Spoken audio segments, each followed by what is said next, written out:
Charitable ट्रस्टच्या माध्यमातून चैत्रपासून चैत्र नवरात्र उत्सवाला सुरुवात होते आणि दरवर्षी सर्व नागरिक या देवीची आतुरतेने वाट बघत असतात आणि या आनंद चॅरिटेबल ट्रस्ट हे त्याचं 21वं वर्ष आहे. त्या वर्षाचं सातत्य राखत त्या भव्यदिव्य असा हा सोहळा साजरा केला जातो. आणि खासदार राजेंच्या त्याच्या माध्यमातून त्याच्या हा एवढा मोठा इमानदार सोहळा त्यांच्या नागरिकांसाठी वर्णसाठी असते आणि त्याला भक्तीचा सर्व विजय असतो. 9 दिवस ते जागर होतो.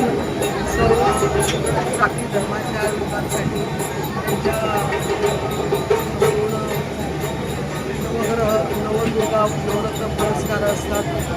तर वारकरी समुदाय असेल, गुजराती समाज असेल, अशा परत इकडचे स्थानिक आपले कोळी बांधव अशा सर्व धर्माच्या लोकांसाठी ते त्याच्यासाठी सत्कार सोहळ्यांचे आयोजन केले जाते आणि मोठ्या गर्दीचा काय सांगाल? देवीच्या दर्शनाला आला आहात, काय सांगाल? सर्वप्रथम तर सर्व देवी भक्तांना मनापासून शुभेच्छा. हे गेले गुरुवर्य धर्मवीर अनिलगे साहेबांची खऱ्या अर्थाने आध्यात्मिक परंपरा ही सन्माननीय विचारे साहेबांच्या माध्यमातून या आनंद चॅरिटेबल ट्रस्टच्या माध्यमातून गेले 31 वर्ष सातत्याने या इकडे हा उत्सव एवढ्या मोठ्या पद्धतीने साजरा केला जातो.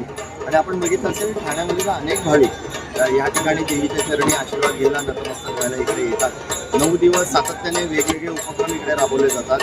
लहानांपासून वडिलांपर्यंत तरुणांपर्यंत ज्येष्ठांपर्यंत सगळ्यांचा मान सन्मान इकडे केला जातो. मी आपल्या माध्यमातून सर्व भक्तांना एकच विनंती करेन की ह्या इथे येऊन खऱ्या अर्थाने अध्यात्माची सात्विकता काय हे जर का अनुभवायचं असेल तर या देवीकडे येऊन नतमस्तक व्हा आणि मनापासून या सगळ्यांना आशीर्वाद मिळो. सगळ्यांचं आयुष्य हे निरोगी राहून अशी या देवीकडे